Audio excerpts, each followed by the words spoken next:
Well, I don't think you can have too many Fender Teles from the 50s.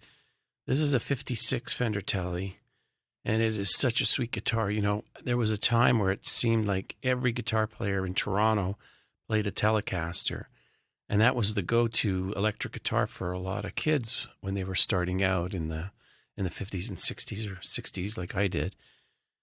When I had a chance to get an older Telecaster with the life lived on the body that this one has, it was like, I have to have this guitar. It sounds really great, and it's so beautifully, typically a Telecaster. Okay, another dream. This is a 1957 Gibson Les Paul Standard, gold top. This was a guitar that I always wanted to have as well, among all the other thousands. This guitar, I absolutely adore this guitar, and it was really, really hard for me to give this up. This guitar sounds amazing. I've been using it steadily since I got it. It's my go-to for almost all the recording I've done. It sounds great. It looks beautiful. It's such a classic. And it's, I don't know, it's just something else. I miss you, baby. I don't know what it was about 1957, but a lot of great guitars were made in that year. And this one is one of them. This is a Gretch Country Club, a 6125. It's such a beautiful color. This is what really sold me on this. It's a Cadillac green finish, and it was a dream model for me when I was a kid. I remember seeing pictures of this guitar when I was young, and a friend from school had an older version that I was so jealous of when I had my little Kenora guitar. He had this big, beautiful Gretch. Anyways, it's an old guitar, and it needs some loving, and it's looking for it. 1958 was the first year Gibson started manufacturing the ES335TD. And this is such a beautiful example of it. It's pristine. This guitar sounds so good. It feels amazing. This is the pinnacle for me, this guitar. This is what it's all about for me. My whole career is about this guitar. I've used it on the Envy of None material that we just released recently. I used it for a lot of that recording. I loved this guitar so much. It was really, really tough to let this one go. But it is what it is. I miss you, honey. Here's another lovely 1960 Gibson ES335TD in cherry red. Very rare. Gibson only made 100, I think even less than 100 of these guitars in 1960. It sports PAF pickups that sound just so amazing, and it's so nice to play. I used this for a gig I played at Coppenwood Golf Club, which is one of the best gigs that I've ever done.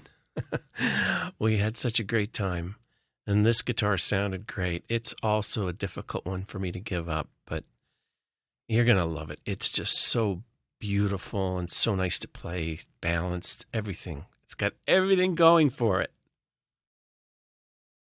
This is quite a rare 1961 Gibson Les Paul Custom. In 1961, Gibson discontinued the Les Paul design as we know it and switched to the SG design. So the leftover stock they moved into 1961 from 1960 and made a handful of guitars in that year. And this is one of them. This thing sounds amazing. It sounds rich and deep, and it's just so beautiful to look at. And the weight of the guitar is relatively light for such a true heavyweight. You know, I just absolutely love the ES line of Gibsons, the 335, the 345, the 355. It's always been in my blood. This 61 was a well-worn guitar. It's got some history, and it sounded great. Those humbuckers are awesome, those PAFs. There's nothing like them. And this guitar really sounded great. I used it for Working Man on a couple of tours, actually. And I just had so much fun with it. It's beat up a little bit, but boy, it earned all those little marks and scratches for sure. What amazing artisans those Hoffner luthiers were. This is a 1964 Hoffner 4645. It's an archtop acoustic, but look at it. It just looks amazing. The detail, the design, I mean, it's just such a cool, cool guitar. And it sounds great, especially for that gypsy, jazzy kind of playing. It has a particular ring to the strings on that neck and the body that just sings. And it's just so stunning to look at. It's a beauty, this one. I must say, I just love these Rickies. This is a 65 Rickenbacker 365 six-string that I used for the song Wreckers from the last tour, from the R40 tour. It was so much fun to pull this out and play it. I mean, I just love the body shape of a Rickie. I remember the days of the Beatles, and they had their Rickenbackers. I thought they were such cool-looking guitars. I actually tried to make one in shop class in grade 9, I think it was. I got as far as the body and what was sort of a neck before I gave up. I'm lucky I had the real thing. This is a really cool 1967 Tele. They called it the Smugglers Telecaster, but apparently the wood that they got that year, the ash, was so heavy they tried routing some of it to chamber it so it would be lighter, but it got that reputation as being a Smugglers Telecaster. Not that I have any idea of what you would smuggle in that thing. It's not that big of a space. Anyways, this guitar sounds great. The neck on it's beautiful, fast, smooth, really cool guitar from a great year. Here's Stan, 1970 Les Paul Standard. I recorded 2112 with this guitar, and I used it live for 2112 on every tour that we played. Really loved playing it. It was a great workhorse. I used it for a lot of things, and it shows with all the marks on the back of the body, belt marks and scratches. That guitar was around, and it's got some history to it. I was just so full of dreams. One other dream was to own a Ramirez. Ever since I studied classical guitar, that was the guitar I wanted more than anything. And that guitar, from La Villa Strangiato to the Trees to Farewell to Kings, was my main guitar for that, and I absolutely loved playing that guitar. I was so proud to own one. It was a real delight for me. And again, another one that was hard to give up, but I'm sure it'll find a good home. This Epiphone Classic was one of the guitars I used on the road for any of the nylon string classical pieces that I would play, like Trees or Farewell to Kings. It was a great guitar. It sounded great. It was very reliable, very durable, as it went through lots of stuff. But I enjoyed playing it in the dressing room, the tuning room, and taking it back to the hotel room quite often. Oh, my Gibson Dove. This was a tough one to give up. It is such a beautiful guitar, and it sounds so amazing. Of all my acoustics, it's definitely one, if not the top sounding guitar, and I love playing it. The playability is great. The body feels good when you're playing it, and the sound is amazing. Having written Closer to the Heart on this guitar always placed it close to my heart, and it was certainly one of the more difficult ones that I had to give up, but it is a doll. I was really blessed with so many great acoustic guitars.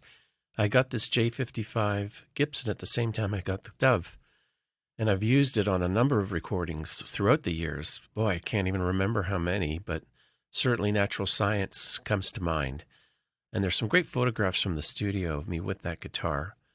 I loved playing that guitar, and it was really my go-to for Nashville tuning, which is kind of the octave strings of a 12-string. So it had a really bright, chimey, shiny character to it. It was really a great guitar to play, and it's a lovely feel, the body against your body.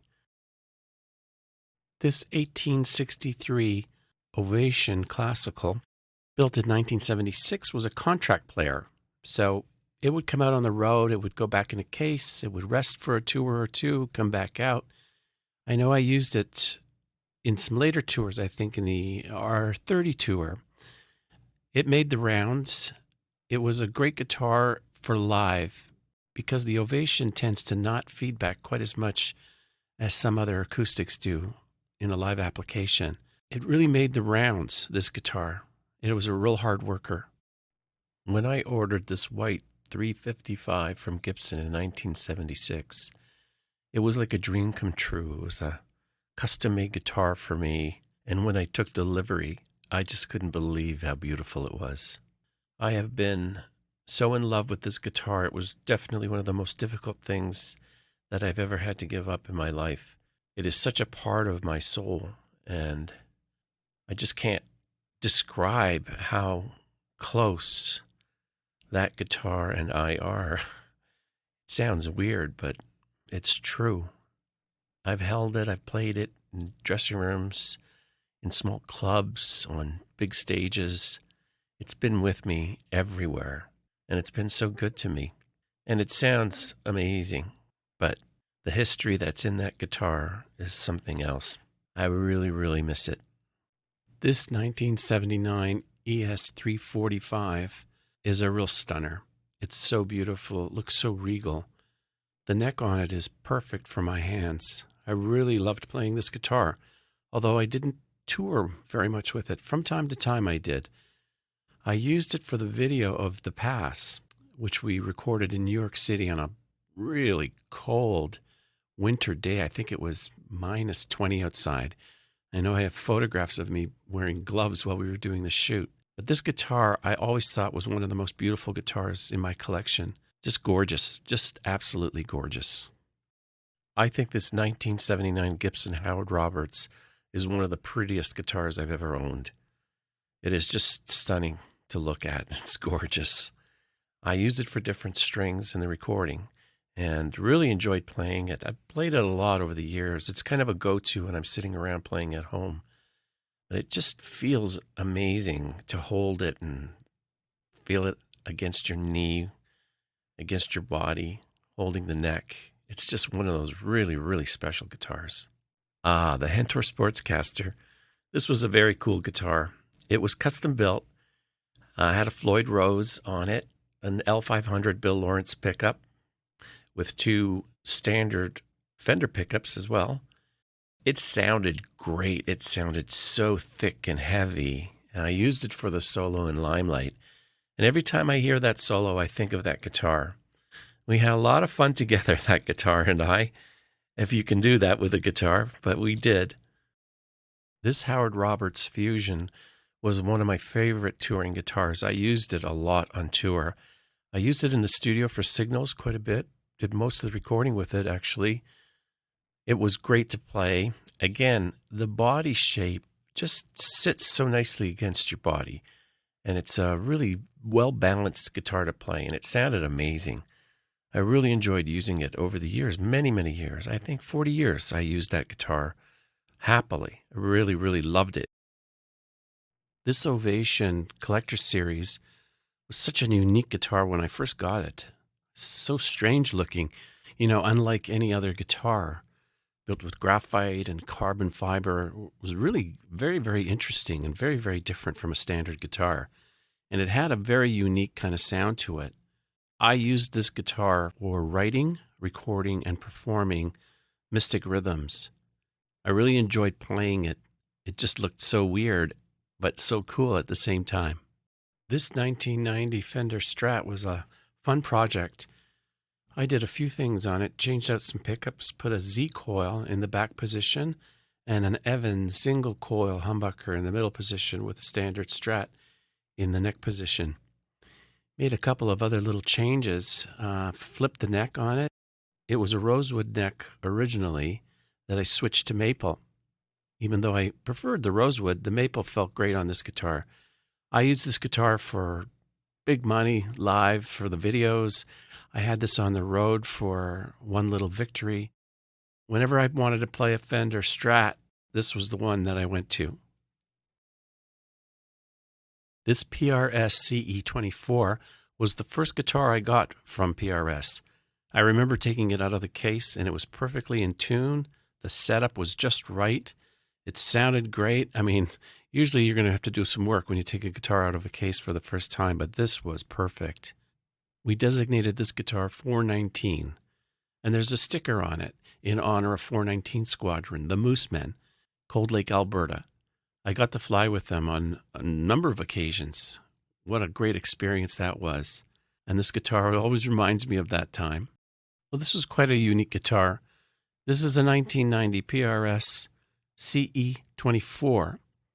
Interesting thing about it is Paul Reed Smith installed a Signature pickup. The Signature was a company that I used in the past, but their pickups, single coil, were very, very unique, very bright, very clean and clear.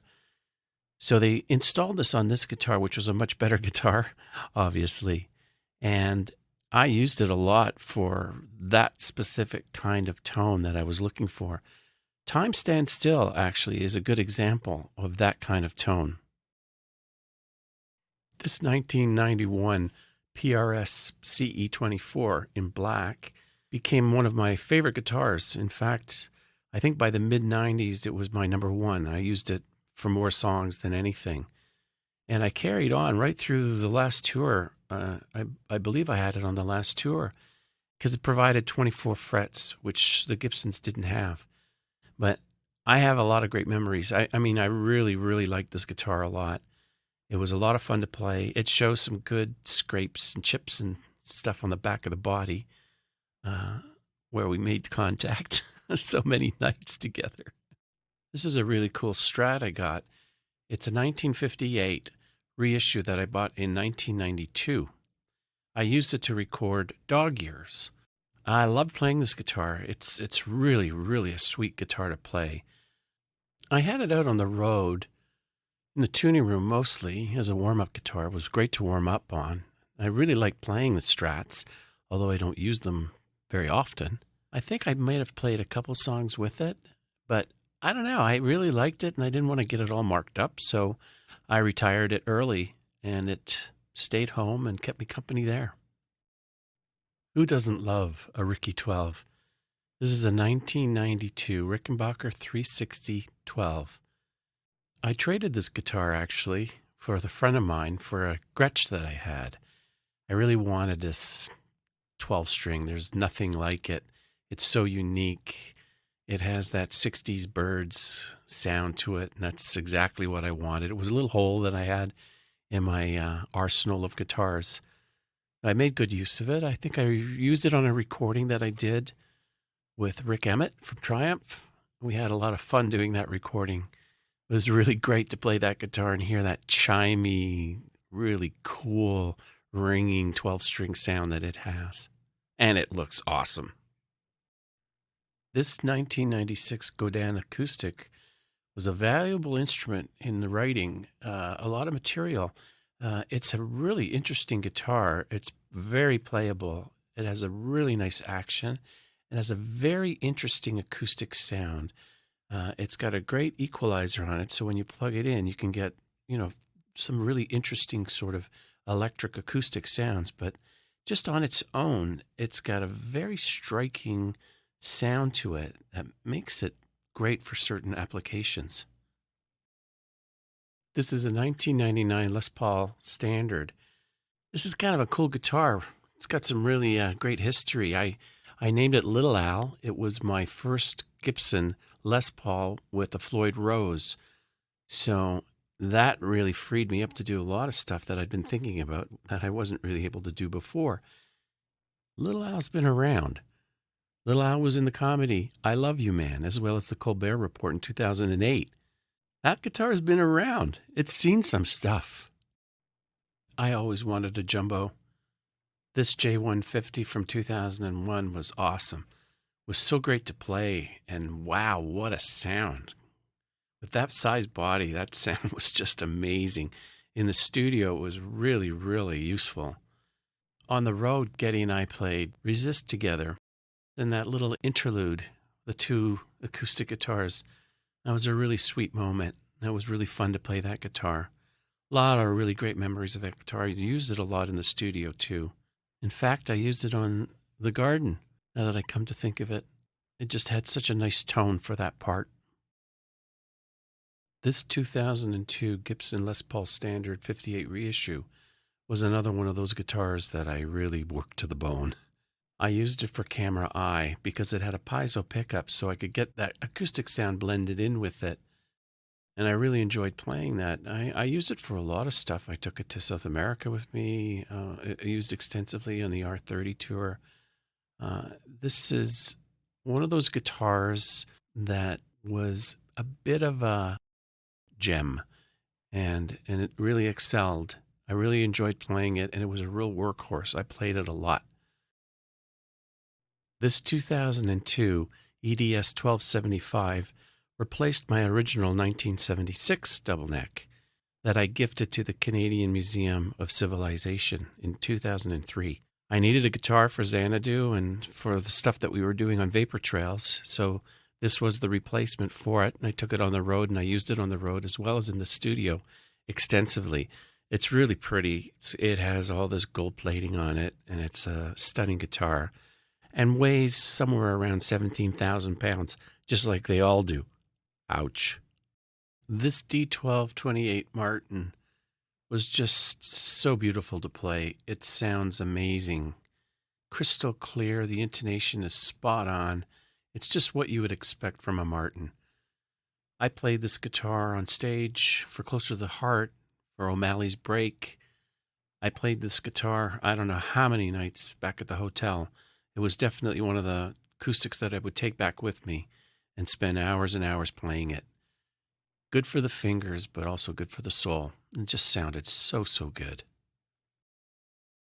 This 2004 Gibson Les Paul Standard Gold Top was a real workhorse for me. I used it a lot. I think I started using it in the around 2004. I used it for Subdivisions, Earthshine, Secret Touch. I used it for Main Monkey Business. Yeah, it was a great guitar. I really got a lot out of this guitar. Very solid, good sounding, stood up to all kinds of abuse, and lived through it all. This 2006 Gibson SG Custom is a real stunner. The black cherry sparkle finish is amazing with all the gold hardware. The pickups look spectacular on it. That long neck is really interesting to play on. It's a really nice change, actually. Fun to play. I used it a lot at home, recording all my little crazy ideas. This is a 2007 Gibson Les Paul Custom. It was gifted to me by Gibson when I did a little visit there in Nashville. It's a gorgeous guitar and might be my favorite guitar to stare at all day. It is just stunning, and it sounds great. The Bigsby does something to the body that just makes it sing. It's a beautiful guitar to play, and I used it for a lot of recording, and I just loved playing that guitar every chance I got. This 2007 Garrison 12-string was interesting. Small company on the east coast of Canada. I used this guitar to record Hope and play it live from the Snakes and Arrows album. Really cool instruments, nice action on it, and very, very nice sparkly tone. I enjoyed playing this guitar, and all of their guitars for that matter. They really made some good ones. This 2007 Gibson Les Paul SG model was a gift from Gibson when I visited the custom shop. I really enjoyed playing it at home. It was really one of those guitars that you can sort of throw on the couch for a couple of months and pick it up when you're watching TV or just kind of noodling.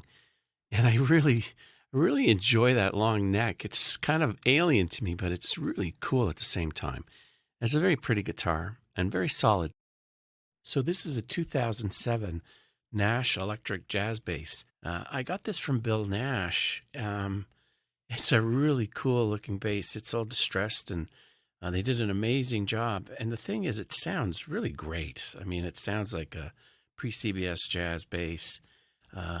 If that's your thing. I mean, it's only 4 strings, so, it's pretty easy to play, I guess. But I've used it extensively. I used it on a lot of stuff that I write. It's my go-to if I'm not using one of Getty's. This 2008 Gibson Les Paul Jr. was a very handy thing to have in the studio. I like to use it at home for the P90. That P90 has such a nice bite. Really cool sounding guitar. And if you don't have one that has a P90, it's a great addition to any collection, particularly if you're recording. Nothing like it. Ooh la la, mon chéri. This 2008 Gibson Les Paul 58 Reissue was used extensively on the last few tours. Actually, I used it for Workin' Them Angels, Spindrift, and from the last tour, Jacob's Ladder. It's a great guitar, feels great to play. Custom shop all the way. It has a piezo pickup installed so that I could always get a kind of an acoustic guitar sound that I could blend in with this one. It was a real workhorse, and I enjoyed playing it very much, and it is so pretty. Oh, chérie. This 2010 PRS 25th anniversary model was primarily a backup for my Strats that I had on the road from 2010 to the last tour in 2015.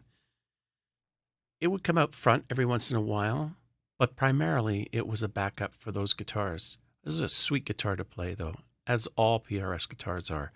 It's really well made and really, really great feeling guitars. When the 2010 Alex Lifeson Access Les Paul model was released, black was not one of the colors it came in.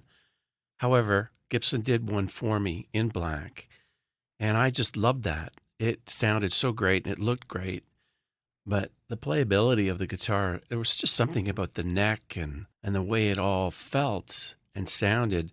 It quickly became my number one guitar, really, for, the last 3 or 4 tours. That was a difficult one for me to get rid of, Blackie. I'll miss it. It was awesome. I really enjoyed playing that guitar. This 2010 Gibson Es175d was such a fun guitar to play. I did a few local gigs with it, one in particular with Andy Kim for his Christmas special.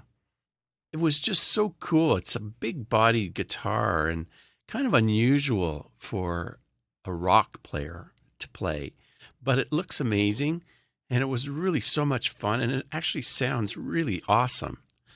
Really, really loved this guitar. It was great. This 2010 PRS Custom 12 is really cool. PRS actually built this guitar for me after they'd finished with this whole model series. So it was an add-on to the end. I used it in How It Is during the R40 tour. I used it in the studio as well. I've used it on some other recordings that I've done. It's a really beautiful 12-string to play. Anybody who's played a 12-string knows how difficult they can be. But this thing sounds great, and it's really, really easy to play for a 12. Funny thing about this 2011 Gibson Les Paul Alex Lifeson Signature Access Les Paul model. Ooh, that's a mouthful. It started out as a backup guitar, and it saw a little bit of action over the course of a few tours, but funny thing was, the more I played it, the more I liked it, and the more I liked the sound of it and how it felt. So it quickly moved up in the whole scheme of things, and it became one of the primary guitars for the last 3 tours that Rush did. Good old Keith. This is such a cool guitar. The Illumisonic looks like 2 robots got together to design a guitar and then build it. It is so cool looking, and it sounds really interesting. But more than anything, just having it on your lap playing it, it's just such a bizarre experience. It's so cool, and it looks just amazing. Who doesn't love a red telly? This 2012 Fender Telecaster Custom Shop 1963 is a very cool looking guitar. Candy apple red with a white pickguard, rosewood neck. It was terrific to play. It was really a lot of fun. It looks so cool, but the best part about it was a gift from Getty, which was very sweet of him, and that's the kind of guy he is. I guess I owe him something. Here's a very unique guitar. It's a 2012 Gibson 12-string traditional. This was another gift from Gibson, and I tell you, when I got this home, I started messing around with it, and I couldn't believe that it was a Les Paul that sounded like this on a 12-string. I drove myself crazy with all kinds of alt tunings. Tuning 12 strings to all different tunings really can make you a mental case. And certainly I did do that. But it's a really, really unique guitar. Very, very few of these around. This 2013 Fender Strat was a custom build for me by Fender. It's based on the Hentor and was a backup for the Hentor on tour. They did an amazing job on it. The humbucker in this guitar is so hot, it just wails. And the Robin Eggs Blue is such a beautiful color. It's a stunning guitar and really great fun to play. This was my go-to warm-up guitar in the tuning room on the last tour.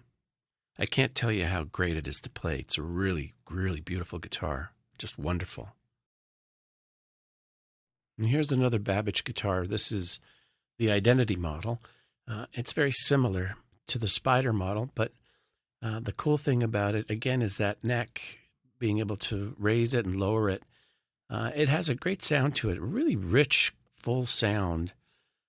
This particular one is set up with Nashville tuning, so it's really a lot of fun to play. It just sings and sparkles when you play this guitar. I've really come to enjoy these guitars a lot. These Babbage guitars are really, really cool. This is the Identity Spider model, and it has a really cool adjustable neck so that you can change the action if you want to play slide, for example, which is what this guitar is set up for currently. It's great. You can put it on your lap, or you can, play it traditionally with a slide. It's really fun. Lower the neck, get the action back down, and it's a beautiful sounding acoustic guitar. Very, very cool looking. Really, really good guitar.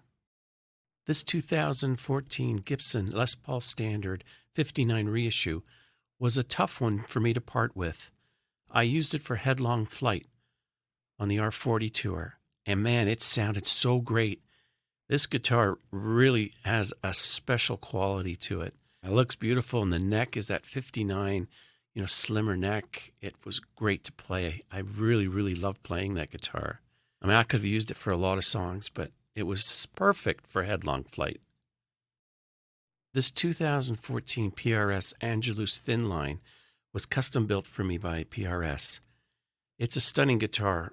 The workmanship on it is absolutely beautiful. The detail is incredible. It's just gorgeous, and it sounds amazing.